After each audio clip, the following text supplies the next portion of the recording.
별이 빛나는 밤에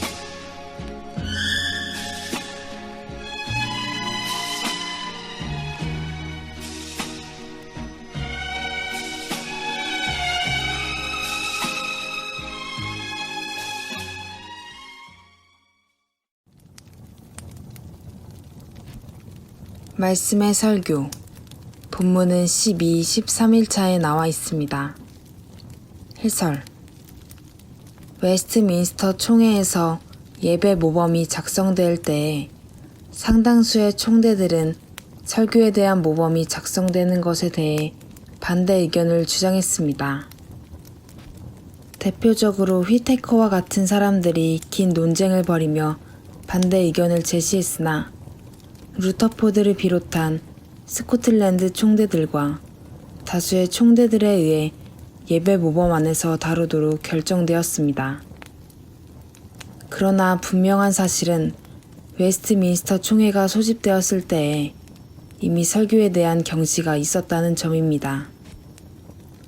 윌리엄 퍼키슨의 기록에 따르면 당시의 설교는 주해와 교리 도출, 그리고 적용으로 이어지는 3단 구조로 되어 있었는데 1640년대에 이미 설교를 경시하거나 설교를 위해 전문적인 훈련을 받은 목회자의 필요성을 인정하지 않는 목소리가 확산되는 현상이 발생했었다고 합니다. 그러한 현상은 설교 전의 공중기도에 관한 지침에 대해 살펴보는 가운데서 언급한 기도문이나 정해진 형식을 취하지 않는 자유로운 즉흥기도의 선호 현상과도 맥을 같이 하는 것이라 할 것입니다. 즉, 즉흥적으로 자유롭게 그리고 장황하게 기도하기를 선호하는 경건주의의 풍토가 마찬가지로 설교에 대해서도 영향을 끼친 것입니다. 특히 17세기 이후 18세기에 경건주의가 득세했던 때는 설교의 중요성에 대한 인식이 최저점을 찍었던 시기로서 18세기의 설교는 사람들이 자신의 생각을 분명히 하거나 그들의 개인적 생각에 힘을 싣기 위한 도구에 지나지 않았다고 합니다. 기도에 있어 즉흥적으로 자유롭게 기도하기를 선호하던 경건주의적 풍토 가운데서 기도 시간이 길어진 것처럼 설교에 있어서도 그러한 영향은 지나치게 긴 설교 시간으로 이어졌으니 두세 시간을 훌쩍 넘기는 예배가 흔해지게 되었던 것입니다. 18세기 네덜란드의 교회들에서 드리는 예배 때의 설교의 길이는 상상을 초월했다고 하는데 암스테르담 참사회에 의해 어떤 설교자든지 강복 선언을 정해진 시간 안에 하지 않았다면 5.5 스투이베의 벌금을 1 스투이베가 노동자의 하루 품삯에 해당합니다. 지정된 시간에도 설교자가 감사 기도를 하는 중이었다면 약 20 스투이베의 벌금을, 그리고 지정된 시간에 아직도 설교를 마치지 못했다면 이 길더 노동자 한 달치 품삯을 초과하는 금액의 벌금을 부과하도록 했을 정도였다고 합니다. 그렇다고 그처럼 장황한 설교의 시간이 전적으로 성경에 충실한 설교의 시간이었던 것도 아니어서 성경 본문은 가장 작은 단위로 분류되었는데 심지어 그보다도 더 작은 소단위로 분류되었으며 각 단위는 장황한 동서고금의 지혜로 설명되었다고 합니다. 그리고 때로는 설교가 모든 종류의 수사법을 동원해 만든 도덕적 메시지로 채워질 때도 있어서 설교 중에 회중의 다수는 집사에 의해 헌금 수거함에 놓인 벨이 울리기 전까지 깨어나지 못하기도 했을 정도라고 합니다.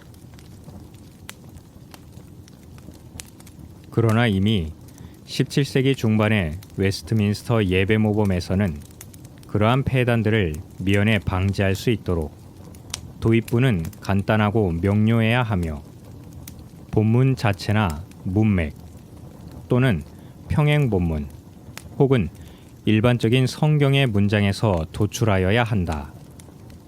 만일 본문이 길다면 설교자가 그것에 대한 간단한 개요를 전해주는 것이 좋으며, 만일 짧다면 필요에 따라 다른 말로 바꾸어 전하도록 한다는 명백한 지침을 주고 있습니다. 따라서 이러한 웨스트민스터 예배 모범의 지침을 통해 예배 가운데서 어떻게 함으로 회중을 최대한 배려하고자 했는지를 파악할 수가 있으니, 설교자들은 철저히 성경의 근거에서만 설교하면서도 그러한 설교 가운데서 회중이 최대한 집중할 수 있도록 충실히 배려하고 있음을 알 수가 있는 것입니다. 웨스트민스터 예배 모범의 설교에 관한 지침들은 1차적으로 설교자들이 어떻게 준비되고 어떤 자세로서 설교에 임할 것이며, 또한 어떤 자세로 성경 본문과 그 가운데서 도출되는 진리를 정리한 교리를 정립할 것이냐 등의 문제를 다루고 있어서 표면적으로 회중과는 상관이 없는 지침들처럼 보일 것입니다. 그러나 웨스트민스터 예배 모범의 설교에 관한 지침들은 예배 가운데에 설교가 어떤 기능과 역할을 수행하는 것인지를 밝히고 있어서, 이를 근거로 예배 가운데 있는 회중이 어떤 자세로 그 순서에 동참해야 하는지를 이해할 수 있도록 해주기도 합니다. 그러므로 웨스트민스터 예배 모범의 설교에 관한 지침들을 통해 회중들도 참된 설교와 설교자에 대한 명백한 지침들을 얻을 수 있으며, 그러한 지침들 가운데서 설교를 듣는 자로서 어떻게 예배해야 하는지에 대한 확실한 지침을 얻을 수가 있는 것입니다. 웨스트민스터 대요리 문답 160문. 말씀을 듣는 자들에게 요구되는 것은 무엇입니까? 말씀을 듣는 이들에게 요구되는 것은 말씀을 듣기 위해 열심을 다하여 준비하고 기도함으로 참여해야 합니다. 그들이 듣는 것을 성경 말씀에 비추어 검토하고 진리를 믿음과 사랑과 온유함과 열린 마음을 가지고 받아들이며 하나님의 말씀을 묵상하고 참고하며 마음에 간직하며 생활 속에서 열매를 맺도록 해야 합니다. 웨스트민스터 예배 모범이 제시하는 설교와 설교자에 대한 지침들은 언뜻 설교 자체나 설교자에게만 관심을 두고 있는 것 같지만, 사실은 철저히 듣는 회중들에게 관심을 두고 있다는 것을 이 지침들 가운데서 알 수가 있습니다. 즉, 설교를 듣는 회중에게 어떠한 영향을 끼칠 것인지에 관해 상세하게 언급하고 있는 것입니다. 그러므로 웨스트민스터 예배 모범은 설교자가 회중을 전혀 고려하지 않고 일방적으로 메시지를 전하도록 하지 않고 오히려 가장 학식이 낮은 사람에게라도 메시지가 이해되도록 하라고 설교자에 대해 권장하고 있는 것입니다. 그러나 그러한 배려에는 한 가지의 제한이 따라붙는데, 그것은 바로 설교로 전달되는 메시지가 철저히 성경의 진리에 근거해야만 한다는 점입니다. 그러므로 설교의 메시지가 회중을 충분히 배려하여 쉽고 정확하게 전달된다 할지라도 그것은 설교자의 개인적인 의견이나 의사를 전달하는 것이 되어서는 안 되고, 오직 성경의 진리를 밝히 드러내어 전달하는 것이어야만 하는 것입니다. 질문입니다. 경험이 많고 노련한 목회자가 신중하고 지혜롭게 확실한 성경적 근거를 들어 수행하는 설교 사역은 회중에게 어떤 유익이 있다고 예배 모범은 언급하고 있습니까? 현대의 많은 교회들이 목회자를 청빙할 때에 어떠한 기준을 가지고서 하느냐를 살펴보면 대개는 소위 대형교회에서 사역했던 자를 우선으로 하는 것을 볼 수가 있습니다. 아마도 그처럼 대형교회에서 사역하는 자는 다양하고 큰 틀의 목회 경험이 있을 것이라고 생각하거나 아니면 대형 교회가 지니고 있을 것으로 생각하는 일종의 인사 시스템을 신뢰하기 때문일 수 있을 것입니다.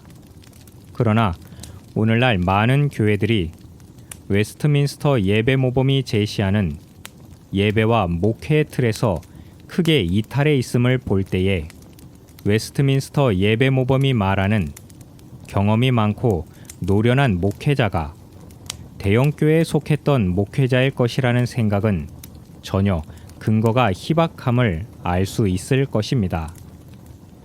그러므로 이제라도 모든 교회들이 철저히 성경적 근거가 분명하고 명확한 것을 지향하는 개혁을 선행해야만 그에 따르는 참된 유익을 얻을 수 있을 것입니다.